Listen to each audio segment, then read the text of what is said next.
The fire department here is more than just a volunteer fire department. We're a pony business. Very important. They're the bloodline of our fire department. It is an infectious event. It is not like anything else you've ever seen. It represents such a good hometown feel. Come pony penning week, Chincoteague is the most magical place on earth.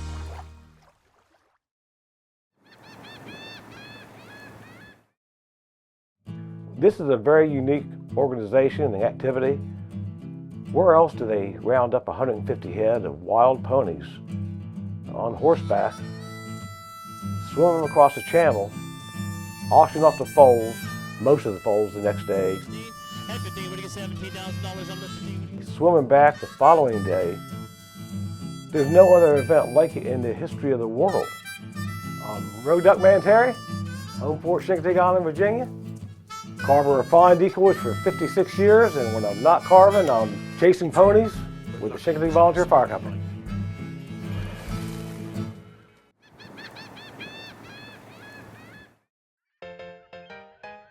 Chincoteague in the 1920s was really a bit rural. People relied on the seafood industry. People had sheep and cattle and pigs and ponies all roaming about on Chincoteague Island and gathering them together annually and maintaining them. This old engine is something similar to the one we had when the town burnt the first time. Two fires happened in the 1920s, really right on top of each other, 1920 and 1924. Then we decided that we had to do something to get new equipment. So the people, we all got together and we got new equipment with the help of our ponies.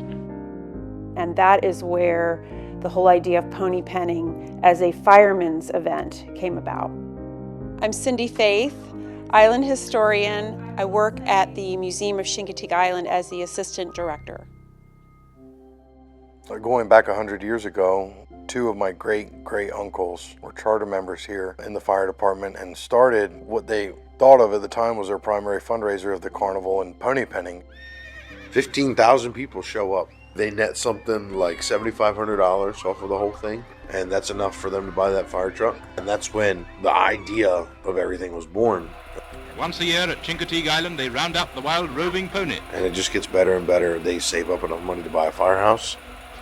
I'm the fourth generation of my family in the fire department as well, carrying it on. I'm Hunter Leonard of Cowboy Cruise Company, and when I'm not out showing people the Chincoteague ponies, I'm here at the fire department as the public relations officer. The ponies were owned by a fellow by the name of Joe Pruitt, and he leased the grounds over on Chincoteague. In the late 30s, he died. Well, by that time, the pony penning had become quite an affair, and it was obvious to the fire company, if we don't get involved in the ownership of ponies, we're going to lose this attraction to our carnival. So that compelled them to get in the pony business. They bought most of Mr. Pruitt's herd, and that's how they got started in the pony business.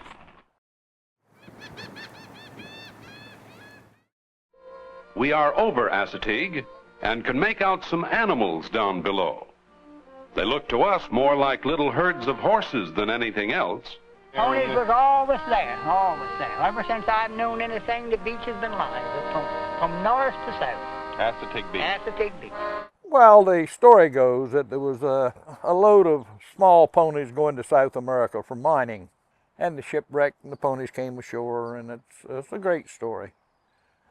Chincoteague at one time was inhabited, and there were little sections on Chincoteague, a little settlement here, and then 5 miles further down the beach, another little settlement. As they dispersed, so rather than transport them where they want to go, they left them there. Okay, which came first, the chicken or the egg? If the farmers put them over there to avoid taxation, where did the farmers get them? These Spanish galleons broke up off Chincoteague, the ponies swam ashore, and the ponies have been there ever since. Researchers at the Florida Museum of Natural History may have solved the centuries-old mystery with a tooth found over 1,000 miles away, a molar, that belonged to an ancient horse. The specimen led to the oldest ever sequenced DNA of a domesticated horse from the Americas and provides strong evidence that Assateague's wild horses were brought here by Spanish explorers. The Chincoteague Wildlife Refuge was established in 1943, and 4 years later, U.S. Fish and Wildlife began requiring grazing permits for the ponies. The Volunteer Fire Company was granted a special use permit to allow the ponies to graze on the refuge and to regulate the herd size in an effort to ensure the health of the refuge's ecosystem. We have to keep a healthy herd. We're allowed by our grazing permit with the U.S. Fish and Wildlife to keep up to 150 ponies over there. If we have more than that, they'll eat themselves out of house and home, and you could never keep up with probably the sickness or anything like that with them all.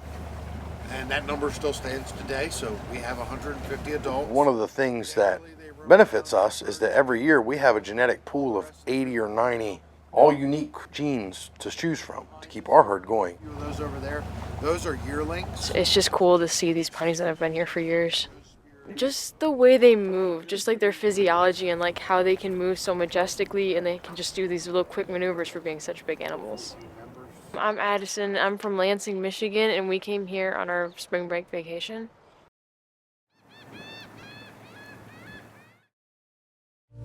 Chincoteague pony, grazing in the marshland. Chincoteague pony, splashing in the sea.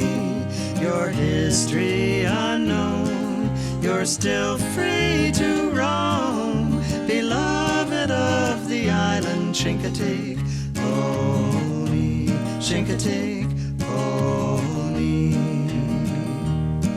There's a fire department on Chincoteague to protect their island home. They're the keepers of the ponies, but they leave the herd alone till pony penning comes round again on a Wednesday in July, and the town lines up from the marsh to the fair and watches them go by. Born and raised here, I'm mesmerized by the ponies and the whole thing. And being involved with it for 33 years, I'm still mesmerized by it. It's a very special thing to be a part of. People don't realize, for us, it's a 24-hour, 7 days a week, 365-day job. It's not just putting out fires, rescuing people. The ponies are a whole separate thing from that we have to take care of, and we do it. I'm Denise Bowden of Dino's Painting. And when I'm not painting, I am a volunteer with the Chincoteague Volunteer Fire Company, currently serving as its president, and I'm also the mayor of this fine town. Being a volunteer with all of this, it tells me that how genuinely people care about this tradition that we have been doing now for 100 years.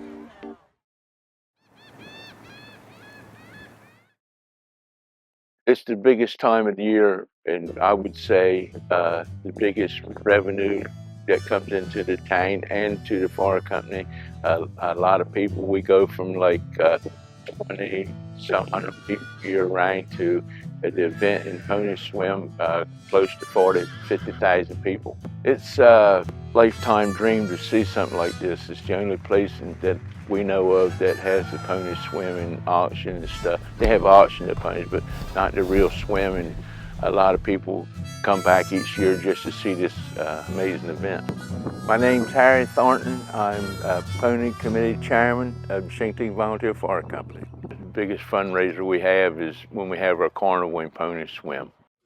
Visitors come to the penning from every state in the Union, and Chincoteaguers return for homecoming week.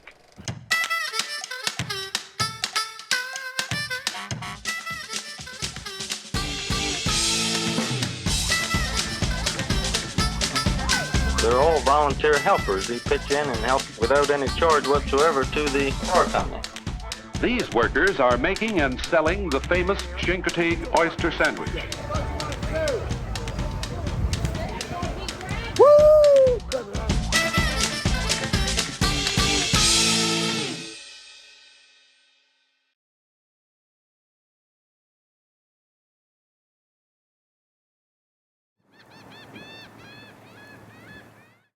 Back in 1962, the Chincoteague experienced a flood, a really bad storm. And it was called the Ash Wednesday Storm. Quite an event. At that time, my husband had gotten out of the Navy and he was going to Salisbury State at the time. This is a pictorial history of the Ash Wednesday Storm in 1962, when the island was flooded, houses were flooded, some buildings were destroyed, and most of the pictures in here were the ones that my husband had taken, Bob Conklin. And he came across the causeway, and all these cars were in the marsh from the rain and sliding off, but he did get home. He was taking pictures for the local newspaper, and they called him that night and said, could you go out and take some pictures for us? And he said, well, I can't go out tonight, but I'll do it tomorrow morning.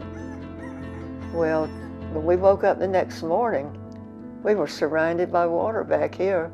We had, I guess it must have been 6 or 8 feet of water around the house. And our new car, first new car we ever had, was sitting here in the driveway, completely covered over with water, just the roof of the car sticking out. My dad had been in the Navy. He had Lou Gehrig's disease. He was in a rocking bed, a moving bed that had to be powered by electricity to keep him alive. We lost power, and the fire company, the Chincoteague Volunteer Fire Company, came by boat and brought a generator to our house. They brought gasoline.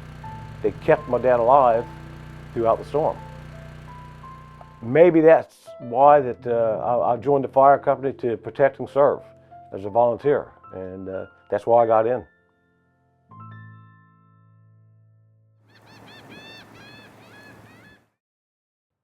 So after the storm of '62, the town has to rebuild. We can't readily bring back the poultry industry, nor is the seafood industry going to be something to sustain us. The town decides, okay, what else do we have to offer? And tourism is a very real possibility. So they start building the town to be a tourist destination. Roger Martin, who later became Secretary of Interior, at a meeting in Washington one time in which I attended, said he wanted to see the ponies run free on Assateague for his great-great-great-grandchildren to see. I think the attraction of the ponies was instrumental in our getting a bridge to Assateague. Consequently, I think they're responsible for our tourist industry today. For example, I built a motel over just before you get to the National Seashore Park.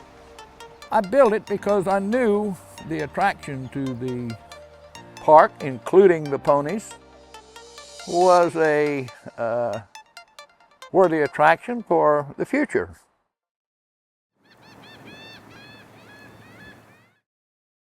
Well, pony penning wasn't such a big thing when I was young. It's only in recent years that it's become a worldwide event, probably since Misty of Chincoteague was written. The Misty of Chincoteague children's book, Marguerite Henry is the author.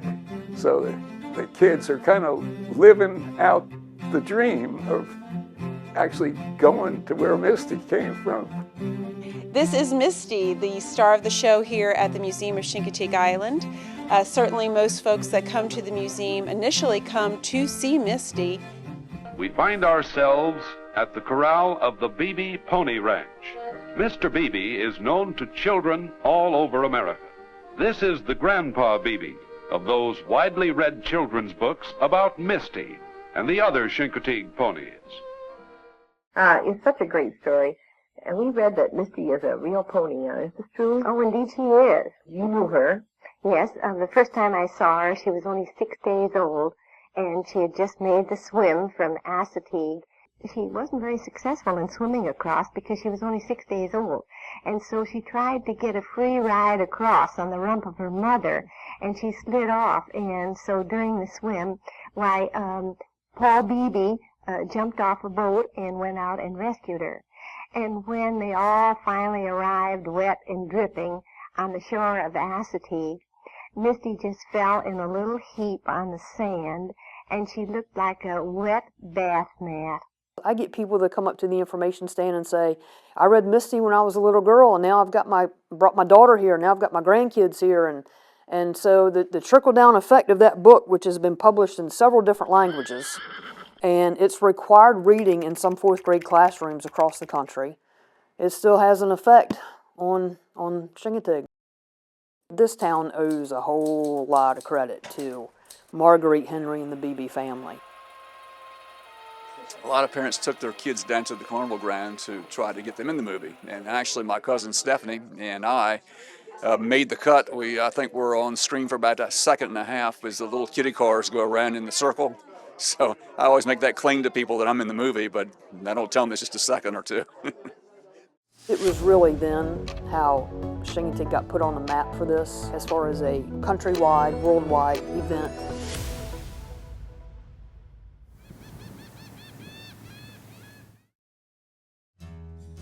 April and October are two main maintenance roundups where everybody gets together, again as a volunteer. We round up all the ponies, put them in the corral. It's just a tradition that everybody enjoys. I've been doing it since I was 13. That's all I know. I just enjoy it. You have some Billy Reed Jr. blood out here. Yeah, my son rides and my daughter rides. Billy Reed Jr. I'm Billy Reed III. Rachel Harley. We are rounding up ponies for the spring roundup. I was blessed because I was raised by my father who put me in on a horse since I could, walk, essentially. And that's a big key on why young people do it, is because their parents put them out there young.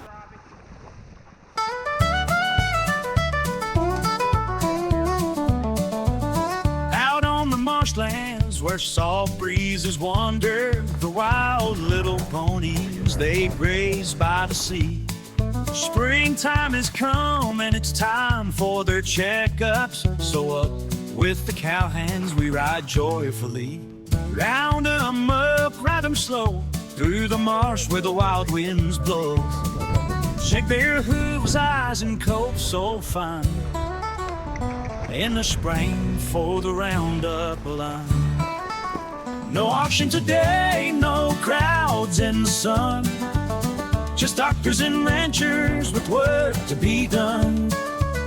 They'll look in each mouth and they'll listen to hearts. I'm Emma Hudson. I come here most every year with my family. I've been coming since I was born. Some foals in the herd take their very first stand beside their proud mamas who roam o'er the land. The vets give a nod, the cowboys all grin, and promise to watch till the next round begins. Guarding the ponies of Chincoteague land. Well, hello, next generation. How'd it go today? Great. It's cold. Well, we made it. 2 days of rounding up 140 head. As good as can be expected. Rain yesterday, cold today. We still do it. Busiest time was the spring when the herd is rounded up and vaccinated and dewormed and blood tests. The vaccines were Eastern and Western encephalitis, tetanus, and rabies, and West Nile virus. I'm Charlie Cameron. I was the chief veterinarian for the Chincoteague ponies from about 1990 to 2020. The health of the herd was great here at the spring roundup. Everybody looked good coming out of winter. We just started to have foals born. By the time that the spring roundup weekend was over, we ended up having 9 foals on the ground at that point. I am Allison Dotzel. I am the head veterinarian for the Chincoteague Volunteer Fire Company. I do a lot of domestic horses that don't like to get a shot, and a lot of times these ponies in the chute are better behaved. They are an extremely tough breed of pony, very hardy. The fire company's done a great job in realizing that the individual pony is very important. So like if we have a pony with a problem, we try to fix that problem no matter what. So we do our best to give them the best health care that they can. And if there's a chance that we can fix them, we always try. Poor little one. Come here, I'll pick you up and give you a cuddles. We treat these ponies as if they were our very own pets sitting right in our backyard. Awesome. This is the best thing ever. Really cool. This is on my bucket list and I just checked it off. You can learn a lot from what generations ago, what they learned, that old school knowledge. It's invaluable. The way that modern science and genetics and everything like that has evolved has helped us out tremendously. And it's going to help us out going forward, moving on and hopefully getting bigger and better every year. As long as they stay with their mother, they're going to come across very, very easily. They're buoyant. But one of the things that impressed me was a swim that the herd was in the water, and then a violent thunderstorm came in with powerful wind and everything. And I was frightened. I was really frightened. I said, this is going to confuse the babies, the foals. Actually, it made them swim closer to their mothers. And they went across the best I'd ever seen them. So that got my, wow. They can do it in all kinds of conditions. When you back up and look at it from our view, or from people who have been here for centuries and say, well, this isn't really cruel, and to look at the ponies, and they're very calm and relaxed during this whole thing. We don't want them any more stressed than we are, because the way this whole thing looks matters to us. There's a certain magic, mystical quality of the Chincoteague ponies.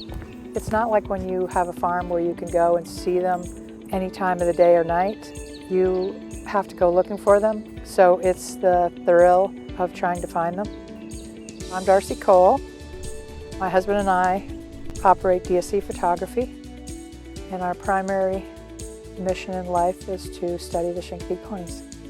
I got pony fever in 2013 when I found out they have names. Surfer Princess is the last foal of the famous surfer dude and his lead mare Surf Queen. So she's Chincoteague pony royalty. She's the one we're watching to have a riptide foal. These are like my family. They're sort of like kids to me. And a big part of coming out here is to check on them, make sure they're okay. When you are the first human being to set eyes on a brand new foal that was probably born last night is incredible. We actually produce an ID book with the stallions and mares every year, and we also produce a full book with pictures of the foals that are born here each year. I feel we have made a significant contribution to helping the fire company sell these foals by taking the pictures of all the foals that have been born in the last 10 years. So I really feel like that's our way of making a difference.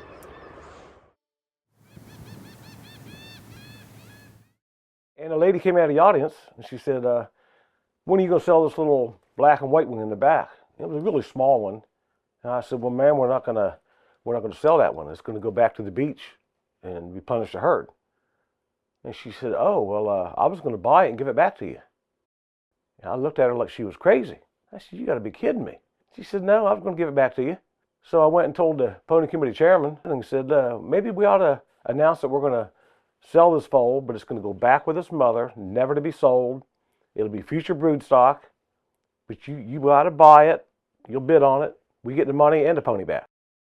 It really does help these mares, if possible, to wean these foals in July so they can, have some time to bounce back before winter and, kind of take care of themselves, put on the weight before the winter weather hits them. Stunning. Bobback filly, the Misty family. The vast majority of them go to very loving homes that are very excited to have them, so it's positive in that way as well. We've got 8 off this island. We've had 9, but one of them passed off the island, and like all of them, they've all been the best horses we've ever had. The fire company began holding an online auction in 2020 due to the COVID pandemic. In 2024, a record-breaking $547,700 was raised from the sale of 88 ponies, including 7 buybacks. The highest bid of $50,500 set a new record. The person who has the winning bid on sponsoring that pony, so to speak, gets to name that pony. And so that's a big thing. It's basically like, you get the naming rights. We're going to take care of the pony. We're going to make sure it's got all of its vet bills paid and hooves checked and teeth checked and all that, but you get to come visit it and you get to name the pony, and that's a major thing. It's amazing to see how it has cultivated this whole fan base, and social media has really done that. A lot of people ask me, where does all this money go? We've got a $4 million firehouse. Each one of these fire trucks cost $750,000. Some of them even more than that. And when you tell them we're all volunteers, everybody's like, everyone here? So, yep, everyone except the veterinarians. And I mean, they donate a lot of their time too. So it's astounding to a lot of people how much and how many people's effort goes into our fire department here on the island. The locals run this. Now, we've got a lot of volunteers from other states, other communities to help us out. But this is our event. This is ours. It is a celebrated, family-loving event. Pony pinning has become such an iconic piece of Americana. It's like a magical sort of place. The island itself and the small town atmosphere. It's just some place that I wanted to keep coming back to. So it's the place and the ponies. It's somewhere where you can bring your kids and your grandkids and get an experience that you're not going to have anywhere else. And if you're lucky enough or blessed enough to be able to even get a glimpse of some part of that week, then do it, because you're going to take that with you forever. There's a herd of ponies on Chincoteague, an island by the sea. Palominos, pintos, and bays, all of them wild and free. Once a year they are rounded up and swim to the opposite shore. The young ones sold and the herd returns to its island home once more. Chincoteague pony, grazing in the marshland. Chincoteague pony, splashing in the sea. Your history unknown, you're still free to roam, beloved of the island. Chincoteague pony, Chincoteague pony. Chincoteague Island National Seashore. Chincoteague, Chincoteague Pony, Chincoteague, Chincoteague Pony.